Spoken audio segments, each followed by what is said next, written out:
Another day, another FPL pod, episode 2 for us now, Jack. Got some very interesting subjects to cover. What are we covering today? Hello, Josh. Great to be back. Great to be back as always. So today we thought we're sort of in the pre-season mode still.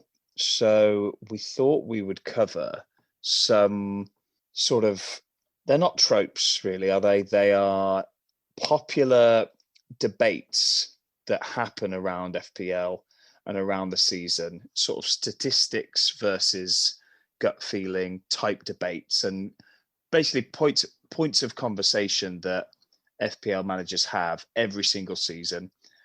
And we thought we would sort of deep dive into a few of the key ones that people talk about, and see if we can draw some conclusions from the numbers, from the evidence, and hopefully, I guess, provide a bit of interesting insight ahead of the season. Would you say that fairly covers it? It's quite a hard thing to kind of quantify, but yeah, 4 topics that will hopefully provide some insight. Exactly. Yeah, I think we tried to pick out what would be interesting in terms of points of conversation, but also what managers would find useful, isn't it? So these are kind of themes or questions or like hot topics, or even maybe arguments between managers as to what approach they would take across the season if it defines them and their way of managing their team. But also, some people wear different hats and flip-flop between these throughout the season. So we're just trying to break it down, partly selfishly for ourselves. We want to make ourselves better managers as well, to figure out, is it true, or was our preconceptions or our understanding of these correct? Maybe we'll find ourselves on the other side of the fence of a lot of these by the end of this little session. So we're here for learning, aren't we, Josh? Exactly. We're here for learning and Growth. Developing. So let's just say what they are, shall we? So there's four points of debate we're going to cover. So the first is form versus fixtures. Biggie. We've then got XG and XA. How important are they? Expected goals, expected assists. We've got stats versus the eye test. So do you cover the stats, or do you go with your gut and what you believe you're seeing on the TV and on the pitch? And then finally, we've got swords versus shields. So that will be, well, when we hit it, I'll explain what that is. But they're the main 4. And we've divvied up the work, Josh, haven't we? So I've taken 2 of them and done some research. You've taken the other 2. So we'll be teaching each other and teaching the listeners about what we've learned, won't we? I like it. Good. Yeah, we're swapping roles. You get to be the teacher, I get to be the student, then flip it round. Good cop, bad cop. Yeah, lots to cover in all 4 of them, to be fair. All right, so Josh, let's crack on ahead with our first one, which is form versus fixtures. So this fell into my lap to discover. So form versus fixtures, what does that mean? So that means when you're picking a player or picking your team lineup, do you look at the form of that particular player, or do you look at the fixture that player has? So if Bruno Fernandes is doing really well, banging in the penalties, banging in the goals, do you pick him if he has Man City, Liverpool, Chelsea in the next 3? Do you go with his form, or do you go with his fixtures? And this is probably the tale as old as time debate in fantasy, I would say. Which one do you go with? Some people go with just form, some just with fixtures. Josh, what does it mean to you? Are you a form man, or are you a fixtures man? What are you? I'd say I'm a bit of both, a mix of both. I was thinking about that as you were talking, and I think when I'm selecting a new player, making a transfer, the first thing I'll do is sort by form for that defender or midfielder or attacker, like whatever category. Okay. So by default, I think I first go by form. That's probably the one that I see most. And then once I've kind of whittled it down to the options that I like, I'll then look at fixtures afterwards and say, out of that 2 or 3 players, what do their fixtures look like for the next kind of 2, 3, 4 game weeks? So I think I'm a form man, but fixtures in there, but as an afterthought for me. Mainly form. 80% form, 20% fixtures, would you say? Oh, Is that fair? 70-30. 70-30. Give me a 70-30, please. 70-30, good. Yeah. Yeah, I mean, I think I'm the same. And I think a lot of most managers will be a blend of the two.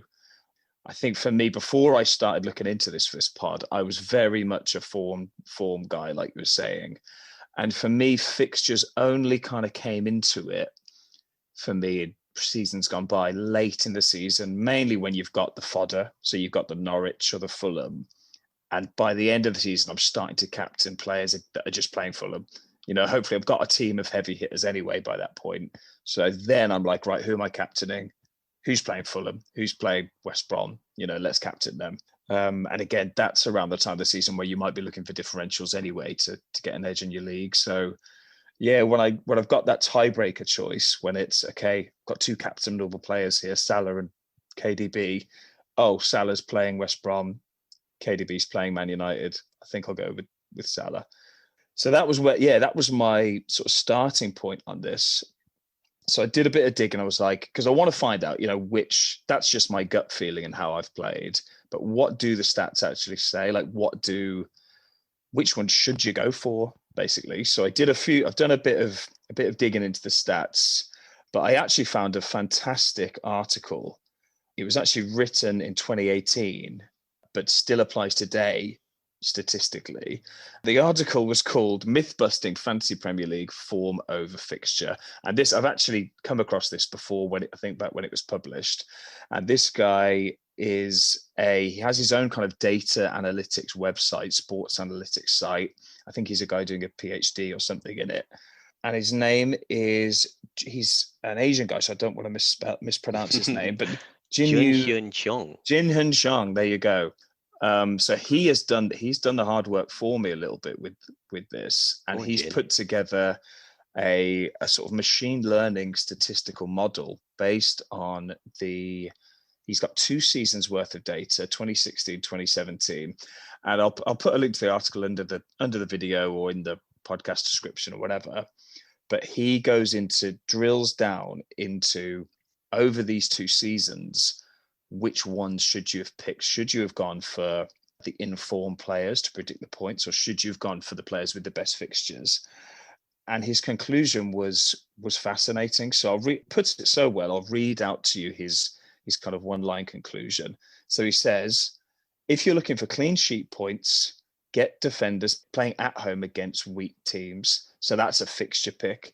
As for offensive points, try to chase players in form and worry less about fixtures. So reading through the whole article, he clearly comes to this distinction between, if it's for defenders, go on fixture.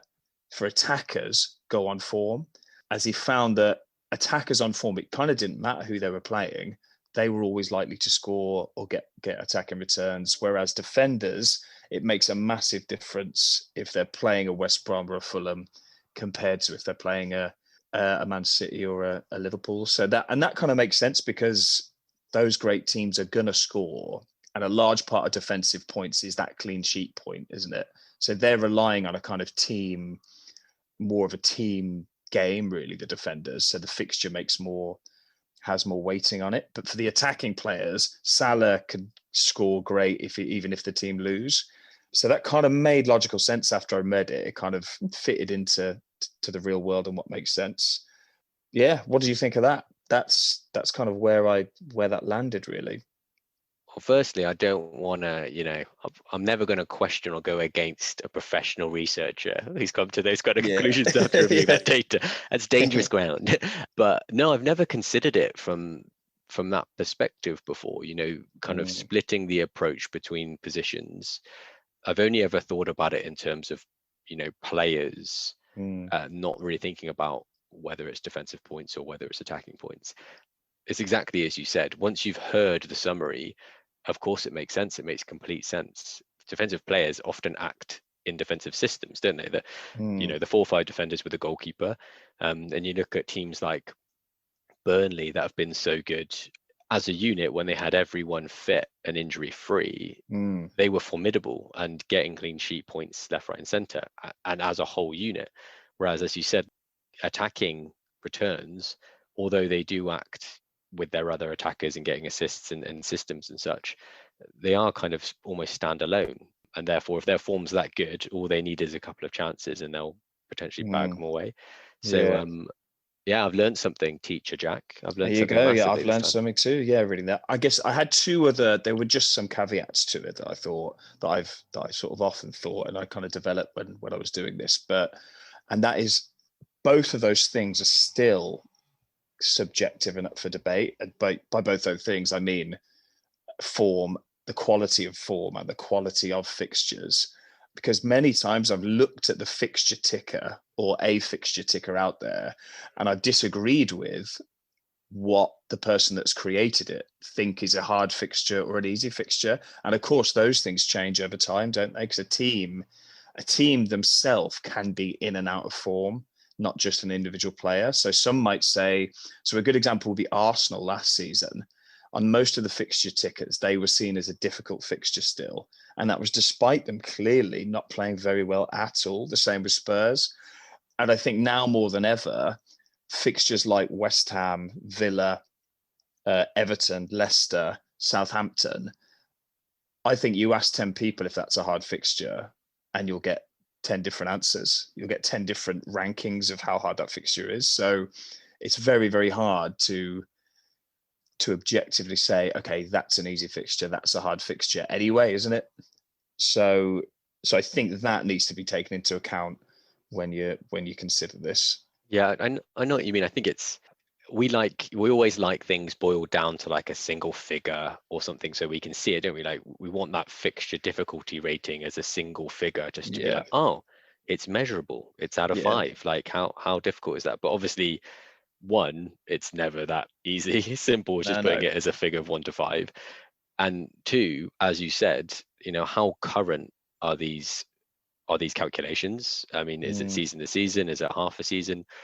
Often all it takes is one team to get an injury and that can change the whole form or their ability to perform or keep clean sheets or whatever. So dangerous ground. I know what you're saying. I guess it's listen to Jin and his summary or conclusion, but also, as always, do your research and take a feel for it in current time as well, how to apply it. Yeah, I'd say that the conclusion of that study should be taken as a broad rule, but don't use it as a be all and end all of, right, defenders are only on fixture, attackers only on form. Like that would be oversimplistic, I would say. But interesting that the results skewed that way, for sure. And I guess the other thing as well is defenders sometimes are not only there for their clean sheet potential, but also attacking returns. Nowadays, especially, I'd definitely agree. I mean, personally, I pick defenders for their attacking potential. So fullbacks basically is what I go for personally. But other people prefer that clean sheet potential, don't they? So yeah, and it sometimes almost feels like cheating when a team plays a back 3, as in 3 centre backs and then wing backs. Like often those wing backs are, as attacking as your traditional midfielder. And I remember, with Marcos Alonso, wasn't it? Was kind of the breakout example of that, and everyone had to have him. And I mean, that's a topic for another day, I suppose. But it's the classic debate of should FPL towers change the classification of players based on the way the modern game's going, which is those advanced fullbacks. Very hotly contested debate, and I don't have the answers, Josh, today for that one. That's fine, no. But for now, we can take advantage of those attacking fullbacks, and we can. I'll take them. Thank you very much. Thank you very much, FPL Towers. Thank you kindly. Cool. So that was form versus fixtures. Should we take a little break, Josh, and then move on to the next one, which is expected goals and expected assists? How important are they? Massively. But tune in. Ooh, spoiler. Spoiler.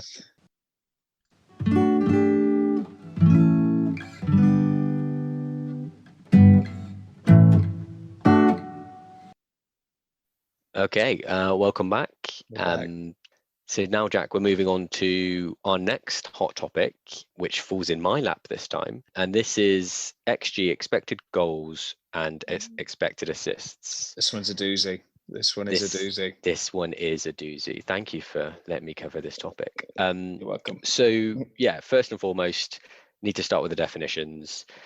expected goals, what is it? So it's a statistical measure for the quality of goal scoring chances and the likelihood of them being scored. And these factors, the way they calculate it, the factors include the type of assist. So is it a shot with the head or the foot that's come to them? The angle and distance of the shot, and whether it can be considered as a big chance, which I guess is, is it inside the 6-yard box? Like, how easy is it, basically?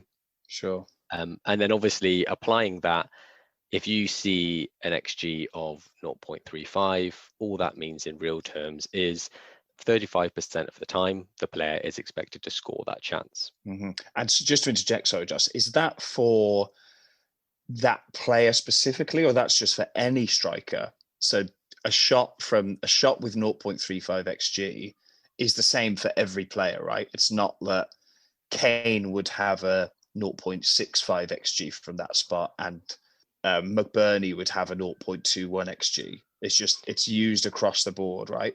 Exactly. So objective application of how easy that chance is, because we will get into how it works, but obviously we can use the stat compared to actual performance, actual goals, and look at overperformance and underperformance, and then you can basically come to conclusions like people are amazing finishers or poor finishers.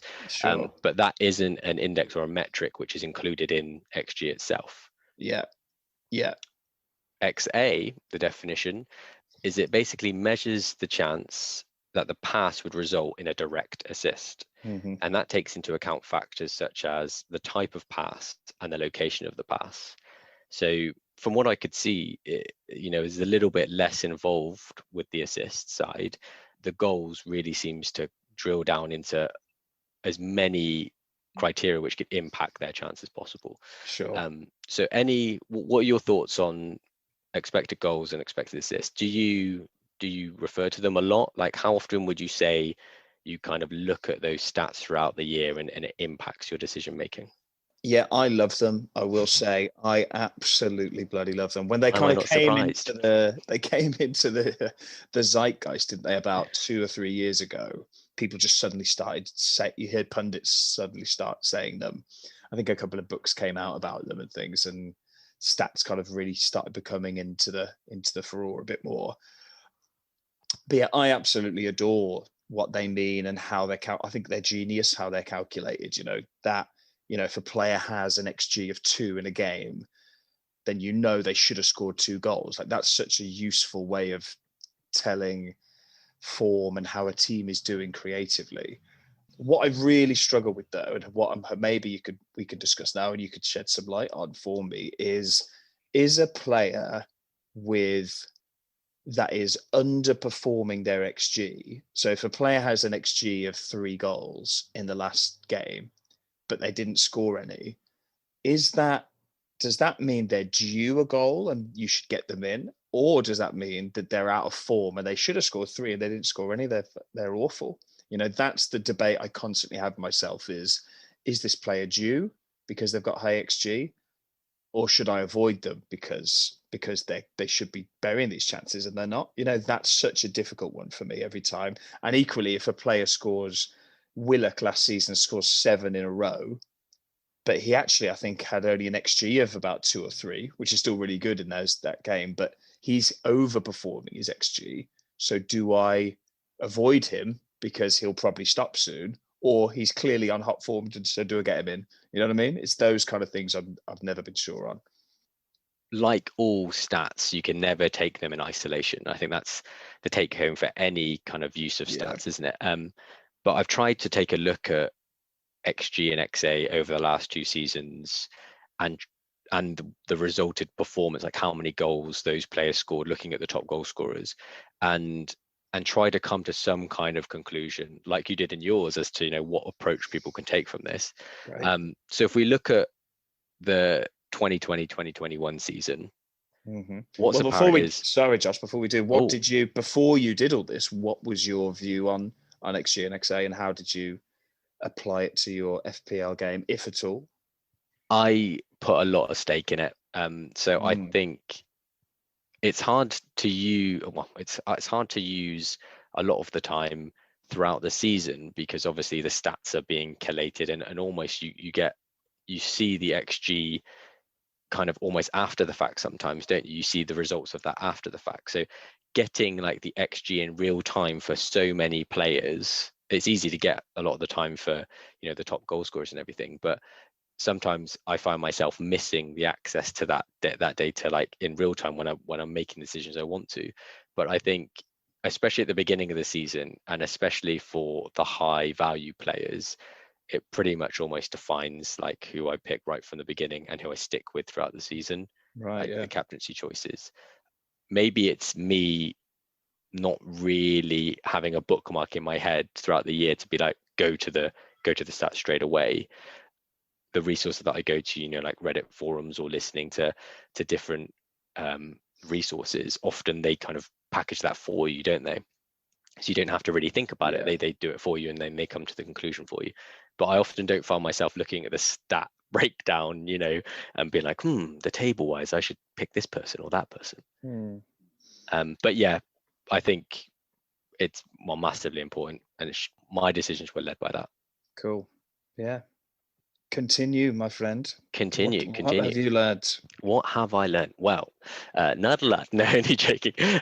So 2021, what we've got is the top 2 goal scorers were Harry Kane, 23 goals, and then Mohamed Salah, Paul Mo, slightly behind him with one goal less at 22.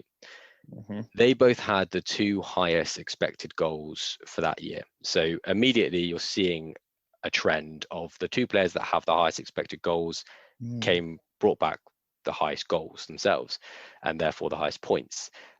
What's also interesting is those 2 players, their expected goals compared to their actual goals, the difference was tiny. So Harry Kane scored 23 goals. His expected goals over the course of the season was 22.17. He scored 23 goals.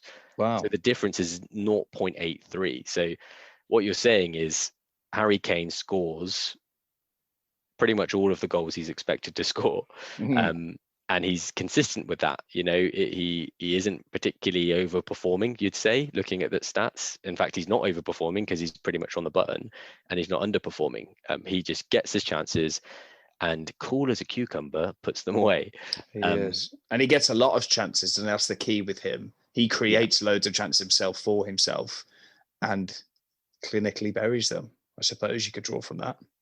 Exactly. And out of the sample size of like the top 10 goal scorers, he also has the highest expected goals per 90 minutes. And I haven't really mentioned too much expected goals in 90 minutes because there are some anomalies out there, because obviously there are some players that have played a low number of minutes and it skews it. So the top person is some random dude actually for the top goals. It's Antoine Hackford for Sheffield United last year. He had an expected XG 90 of 2.33. Is that because he came on for maybe 2 minutes, but in one game, and then actually had a couple of chances? That was his XG per 90 for the whole season, right? And that's why you're the stat man, Jack, because indeed he had one appearance and he played 4 minutes. There you go. So it's exactly that. So he didn't get any goals, but his expected goals, he just had some incredible chances. And of course, if you were to look at that stat in isolation, you'd think, this guy, you know, I need to get him into my team. But that we obviously know that's not the case. If we look at the next person down, so if we look at Salah, again, 22 goals for that season, but his XG was 20.25. So the difference here was 1.75, but really that's nothing. So he's kind of returning what you'd expect him to return. And given, you know, he's playing for one of the top 6 teams and he's one of their main players, you expect him to get chances. He does get chances and he puts those chances away. So they're like obviously 2 very safe bets. Where it gets interesting is when you get past those players, because it starts to kind of open up quite a bit. So the 3rd highest goal scorer for that season was Bruno Fernandes with 18 goals, so trailing Salah by 4. But his XG dropped significantly compared to those other 2. His is at 16.02. Interesting.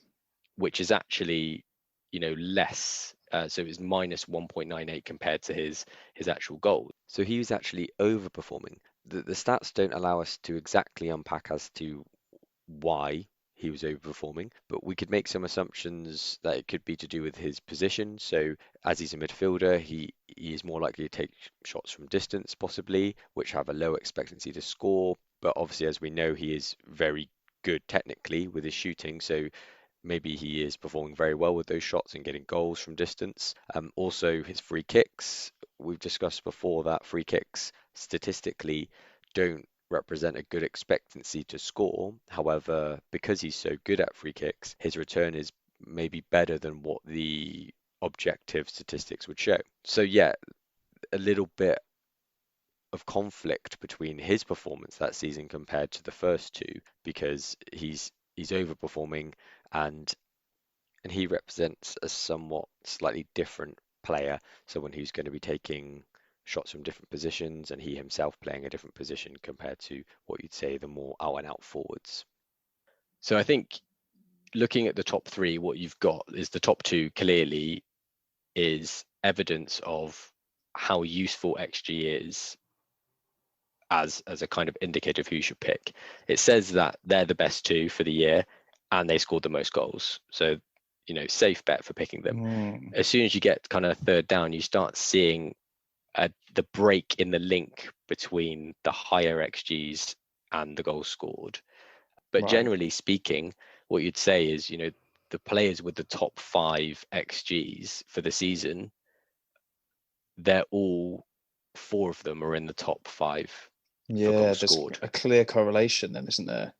Yeah. Interesting. Is there anyone who completely outperformed their XG, like who scored loads of goals but actually had such a lower one? Because you hear people talk about people like Vardy who overperform their XG. I don't know if that's true. I've only heard people say that about him. I haven't actually looked at the stats of him and say, oh yeah, he is outperforming his XG. You know, it's just one of those things that gets talked about. Yeah, and what's interesting is, yeah, he is the guy that you normally look at for the season and say his goals is normally greater than his XG. But actually last season, maybe he's getting old. You heard it here first, kids. But his XG was actually higher. So he underperformed significantly. He had the third highest XG out of all attackers, all players. His XG was 19.94. So when was this? Which season? This was last season, so was 2020, 2021. That's interesting, isn't it? You wouldn't have thought that. And he scored 15 goals. So the difference was 4.94. Yeah, he should have scored 5 more goals than he did, JB. Exactly. There you go. So again, he's underperformed it over that season. Which is huge. So, and the other thing that I've kind of noticed as a trend is when you're looking at the players with the top XG, in the top 10 that you're looking at, only 3 of them overperformed or, you know, were very close to what they should have got or overperformed. 7 of them all underperformed and by greater margins. So the 3 that we looked at before, they returned more goals than their expected goals. Kane, Salah and Bruno Fernandes. Fernandes was the one, with the greatest. His expected goals was 16. He came back with 18 goals, so he performed better. Right. The other 7, the difference is actually the range is a lot greater. So as we said, Vardy's is almost 5 goals he was missing out on. His XG was 19.94 and his goals were only 15. And then other people like Antonio, he scored 10 goals, but his XG was at 14. So it seems like the range is greater on the underperforming side than the overperforming. Sure. Although it's interesting, isn't it? Because Vardy, despite underperforming his XG by loads, would still have been a better pick than a striker that overperformed their XG, but had such a lower XG than 15. You know what I mean? So like you'd want to pick, you might say, oh, well, you know, West Brom striker, he's outperforming his XG, is doing really well. But if that XG is only 5 anyway, and he scores 8, you'd still rather pick Vardy, who scores 10, but should have scored 15. You know, it's a strange, Yeah. I guess it's, even though compared to what he should have scored, he didn't get as much as he should have done, but he still scored a lot of goals for the season. Yeah. And the two actually that were the highest overperformers in the top 10 goal scorers for the season were Gundogan for Man City.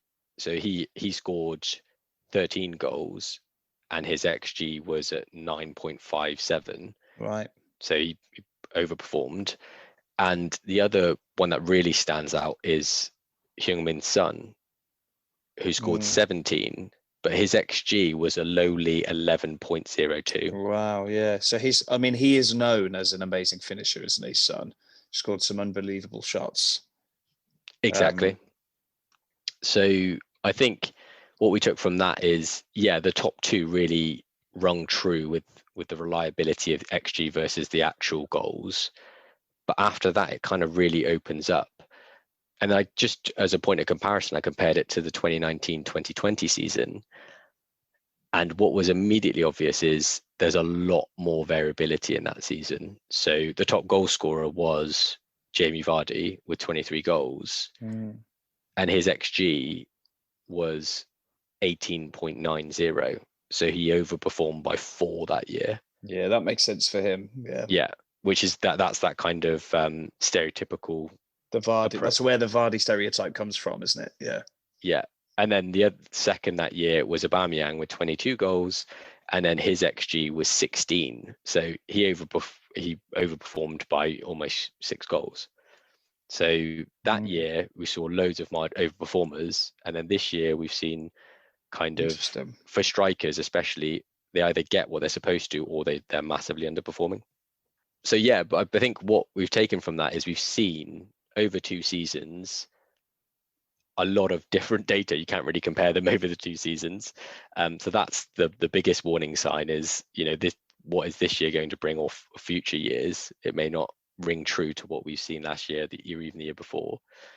And then the other thing as well is, for every player that you think is consistent and returns like Kane did and Salah did last season, there'll be a player that you can't trust and may not return as much. But then you take into account your point as well, as even if they're underperforming by 2 or more, if they're still scoring 15 goals plus, then they're a great option. You don't care, do you? Yeah. Because that's interesting about Salah, because Salah for me I'd always had the impression, just watching him, that he actually should score way more than he does. And I imagined that he would underperform his XG because he just seems to squander a lot of chances. He shoots so much that he misses a lot. But clearly he's actually performing it's interesting to hear that last season he performed he should have, because that goes against and we'll come into this later, but the eye test for me says, Salah is missing loads. But clearly not.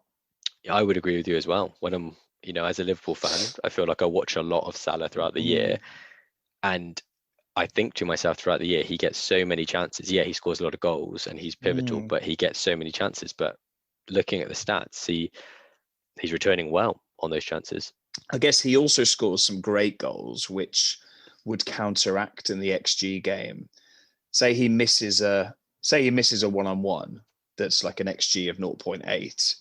If you then score one that's 0.2 in that same game, you've made up for that miss in terms of the XG, haven't you? Because you've got an XG of 1 and you've scored one, but you scored the 0.2 one. You scored the hard one, Mo, but you missed the fucking easy one. And there are players like that, aren't there? But yeah. But we still love him. So the conclusions that I took were, over a large sample size, that's your best metric or indication to pick who's going to perform best. But it doesn't account for overperformance and underperformance, which no one can account for anyway. And always should be considered in combination with conditions. So if people are carrying injuries, or what their form is for both the player and the team, possibly what fixtures they have, although you've already covered form versus fixtures, and also things like team tactics. Are they particularly defensive? Do they go on the break, take chances on the break, etc.? How many chances are these players going to get? And also availability of teammates. You look at things like Kane and Son. they tend to play better. The Spurs tend to play better when they're both on the pitch, and any player on a Man City shirt plays better when Kevin De Bruyne is on the pitch. So all of that to take into account. But would you agree with those conclusions? Yeah, I think that's fair. I think that is very true. I like what you've put about so yeah, not using SG and XA to inform your decisions is like taking an exam without looking at the practice papers. They tell you where to look. Do they still may be wrong? You like that? I like that, Josh. Yeah, very good analogy. Took a long term coming up with that one. Yeah, I think you're right. They're such a useful tool to have in your toolbox. And if you're aware of a player, it's that classic thing. If a striker scores if Chris Wood scores 2, loads of people that they just hear that result, or if they watch it, on the highlights, they might bring him in. But if you know that the XG was so small for Burnley that game, you've got that extra bit of information of Chris Wood probably isn't going to score 2 next game. Or, maybe, I like Chris Wood, to be fair. It's probably a bad example. But, if a striker comes on as a sub and scores, it's that whole thing. You're informed enough to know that that it's probably not a good idea to bring him in. And a lot of casual players will bring them in just because they've scored. So I think it's that extra layer of knowledge that can give you the edge, for sure. Perfect. So yeah, that is XG and XA. Hopefully that conclusion is useful to some people. Let's take another little break, and then after that we've got stats versus the eye test. Oh, doozy.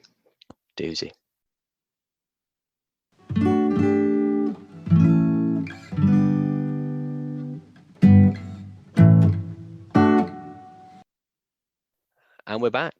Yeah, straight on to the next one. Third topic, stats versus the eye test. Love it. So I was really happy when I first got this. And then the more I looked into this, the harder I found to really reach a conclusion. So that's the spoiler. Okay. But let's skip it then. Skip the whole thing. No conclusion. We don't need it. Don't need it. Talk about it. No. I'll give it my best shot. Let's go with that. The best kind of intro that I could think to this was that stats obviously are based on current or historic data. And then you try to use that to predict the future. And that kind of gives you, hopefully, a narrowed view of options. So you can pick the most likely things that will happen, like who's going to score most, who's going to get clean sheets, etc. But there's so many variables that they try to boil down to these single figures like XG and XA or fixture difficulty, that often so many things are missed.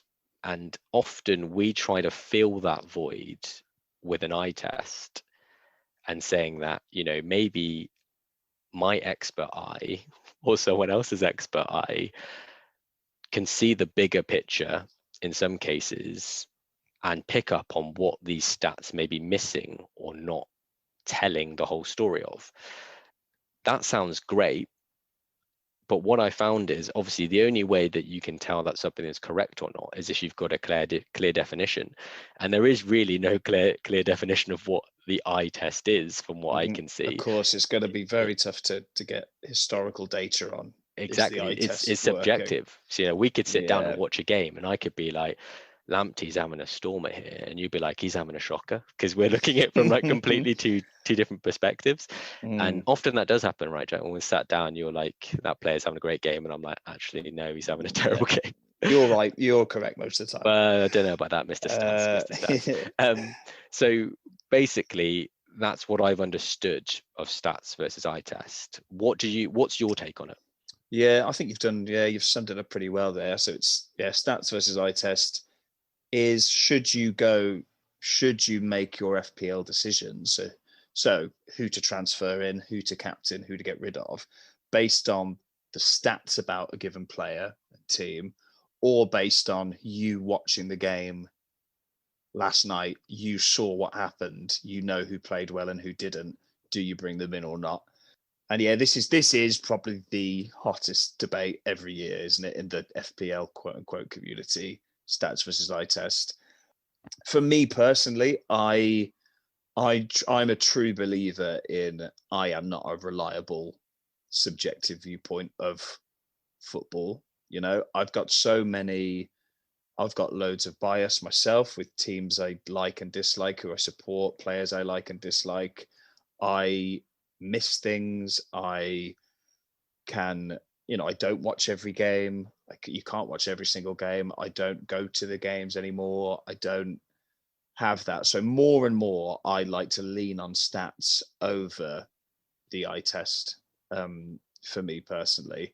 And I can remember there are times when I've gone with the eye test against the stats, and I can distinctly still remember times where that's burnt me. I've watched a player and thought, this guy's class. I know he hasn't scored and assisted, but this guy, just watching him play, I know he's going to do well. So that's Saint Maximin, Sigurdsson, Trezeguet. No, he looks shit anyway. No, but Villa strikers, because I'm a Villa fan. I will view Villa players through a lens of bias that I cannot, no matter how hard I try, I cannot get rid of. And whether that's a negative bias or a positive bias, it's still a bias for me. So I'm much more stat heavy now, and each season I play, I become much more also. But yeah, that's my take, man. And I don't know, what do you think? What do you like? How do you like to play? Well, I think the funny thing is obviously now my opinion is skewed from what I've kind of been looking at, because I think my opinion has been molded by what I've found. So and what I found relates exactly to what you said. So, stats are objective for the most part. They are very specific. So as I said at the beginning, they don't include everything, but they don't simply rely on the one game that you've watched or the minutes that you've watched when you've not been going to grab a cup of tea or something. They include it in its entirety. Every minute a player's been on the pitch, a stat that you're looking at will take into account what they've done to contribute towards that stat. And the eye test that you said will rely probably on such a small sample size on something that you're looking at whilst maybe trying to do something else.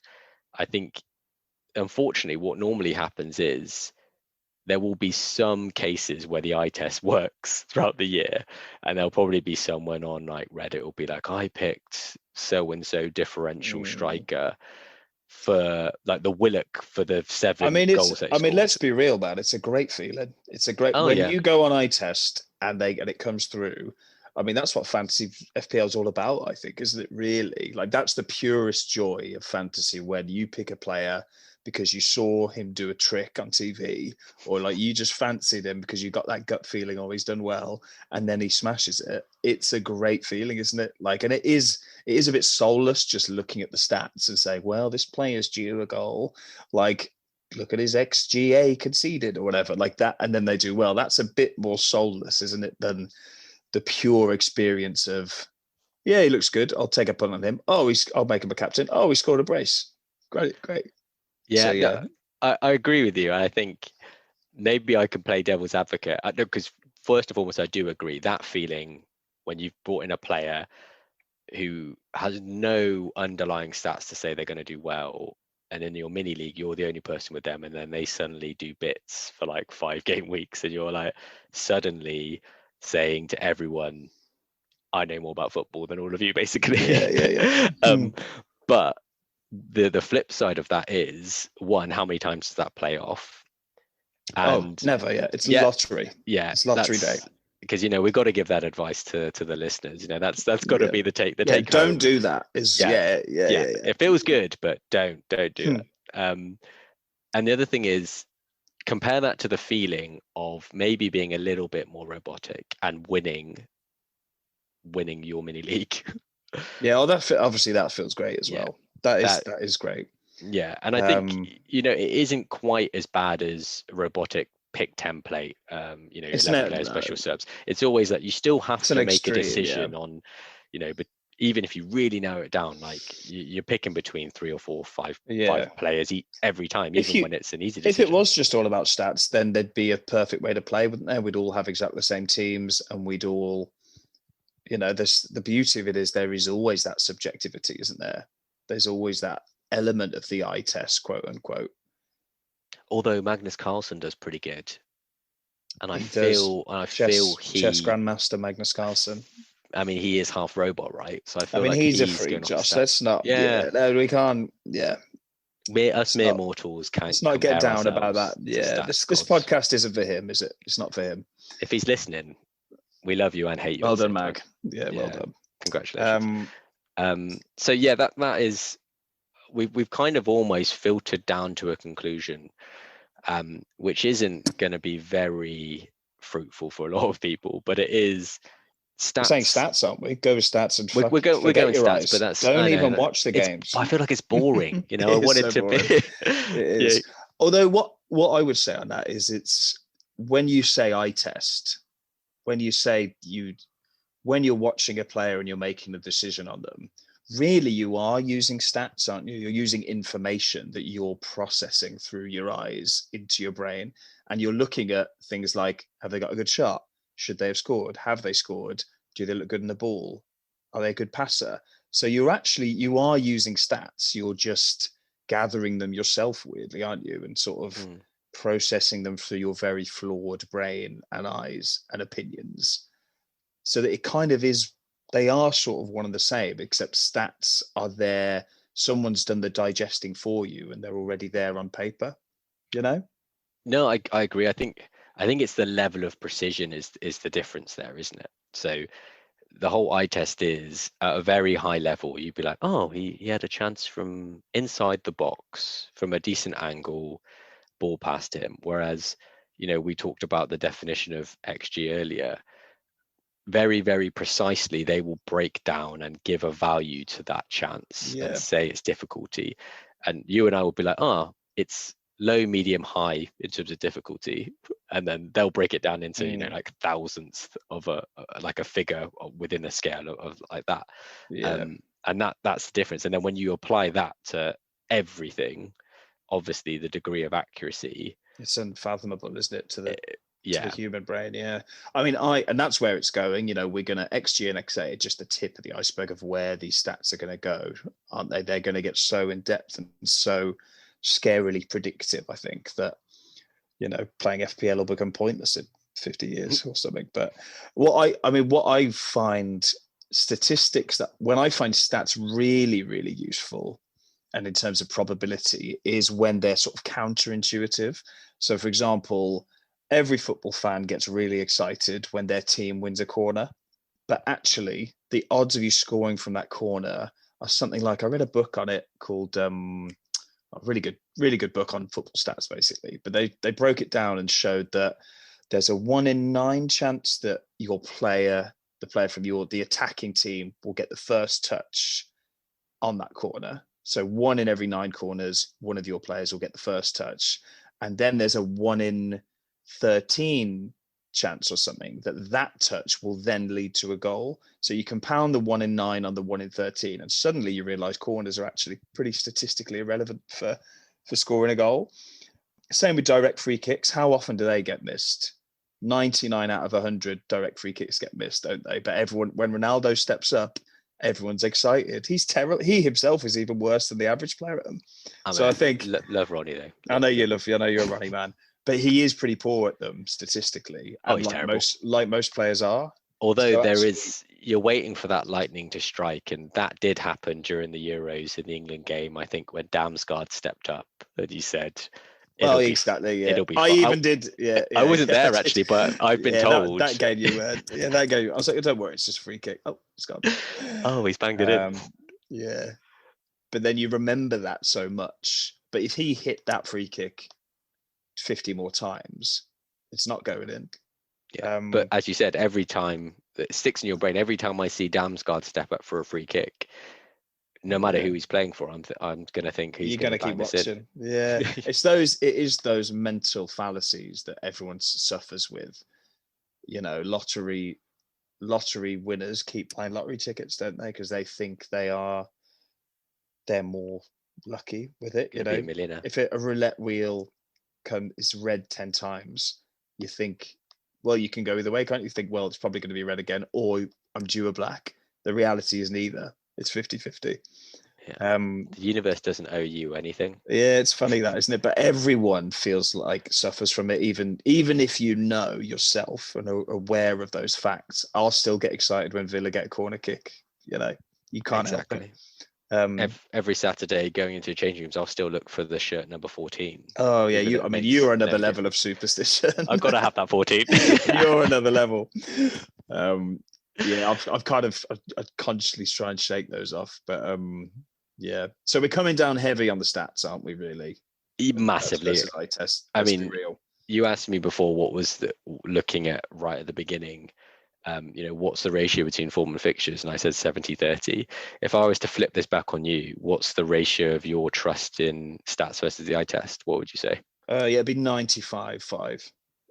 I think I could do as well in FPL not watching any matches as watching all the matches. I'll say that. I know that sounds mad. Actually, obviously that would be miserable. I love watching football, but I think FPL wise, just by going off how the games went and the form players, I think I'd do as well, if not better, because I wouldn't have these Saint Maximans turning my head. Yeah. No, I agree entirely. That's a good point to end on. Saint Maximan, love him. Cool. Yeah, love you, man. Stats versus eye test. That's done. So we're going to take another little break, and then we'll come back with the fourth and final, Jack, which is your topic. What are you going to tell us about? Next up, Josh, it's swords versus shields. Delightful. Zelda. Love it. Speak to you soon.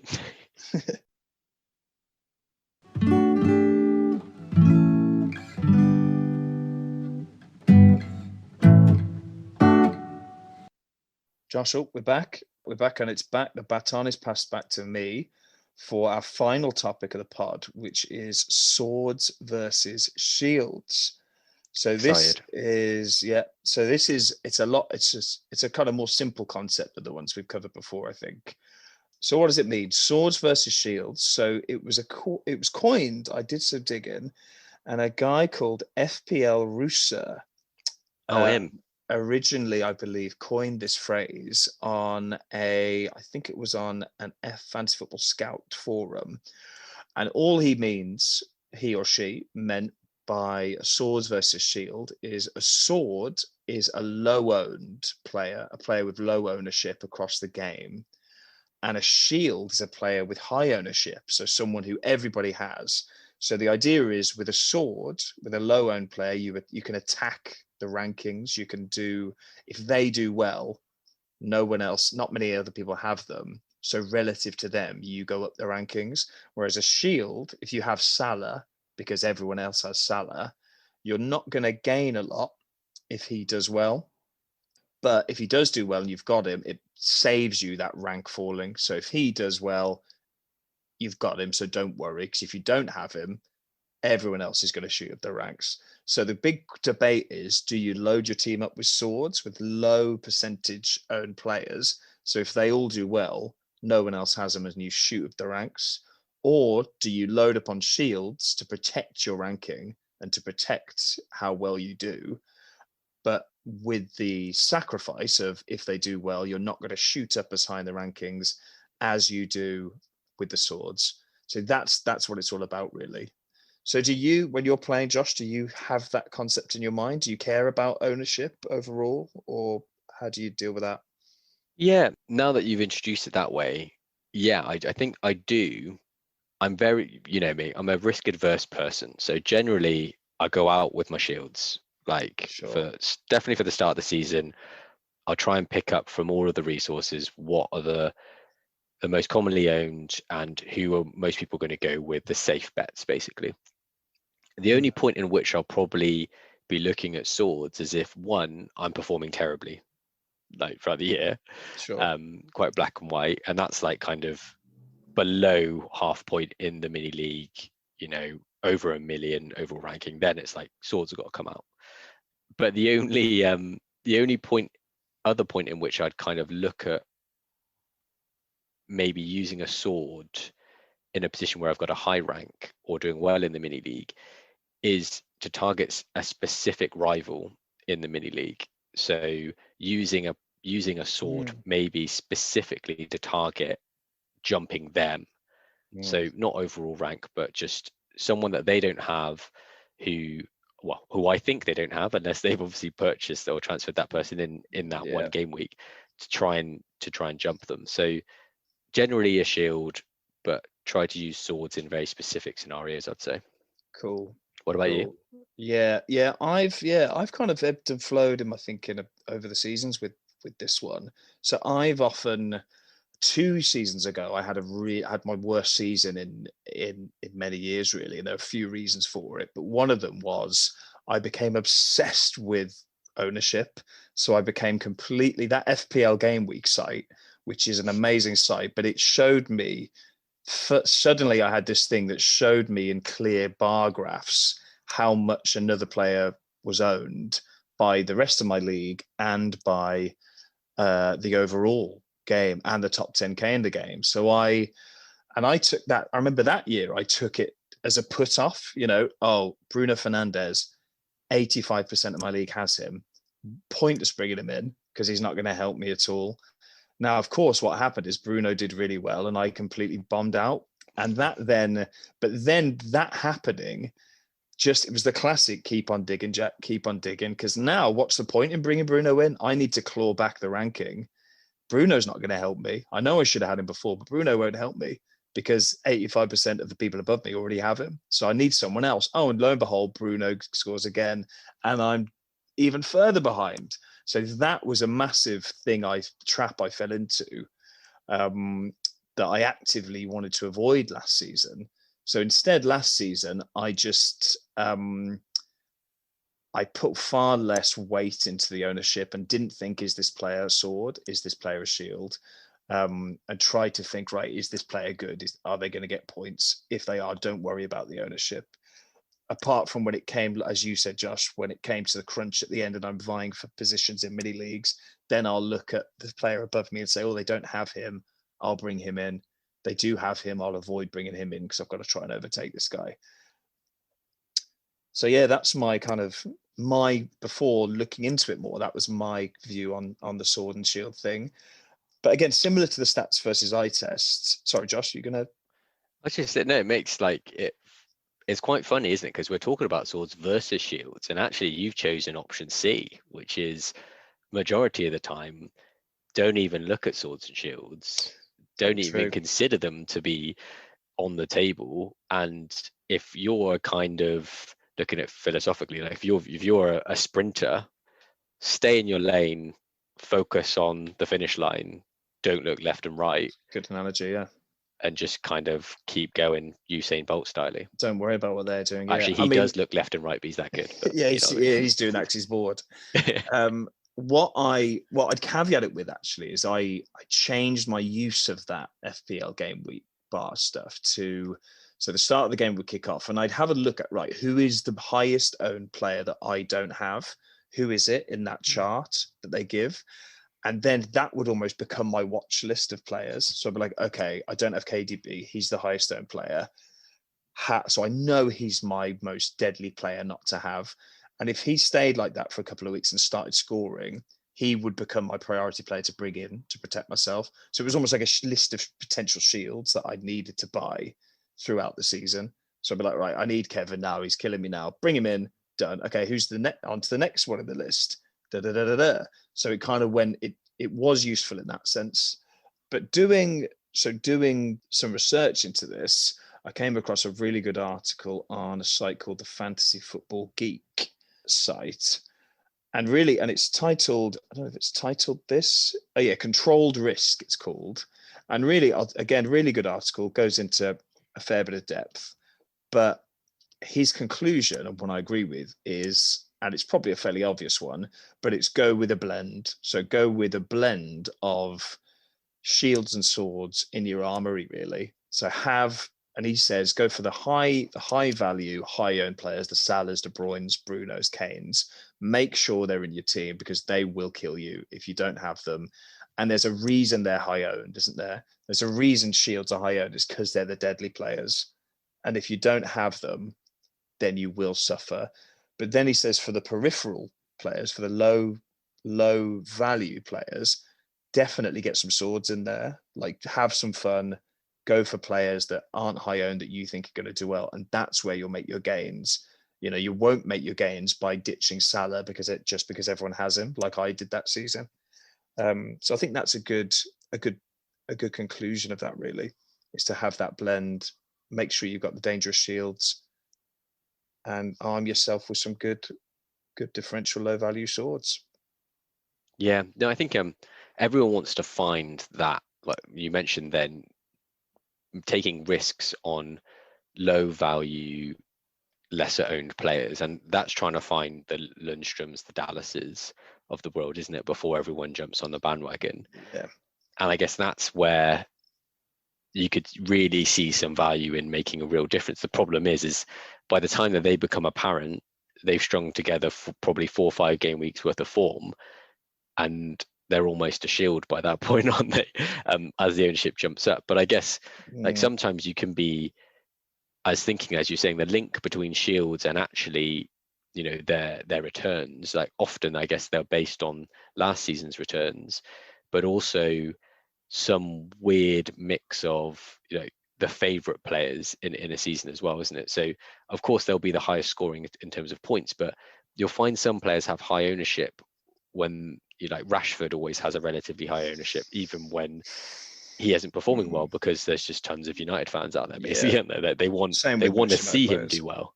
Yeah. And it's one of those things that just because they're our shield doesn't necessarily mean that they're going to be performing. I guess that's what happened with the Bruno year, didn't it, for you?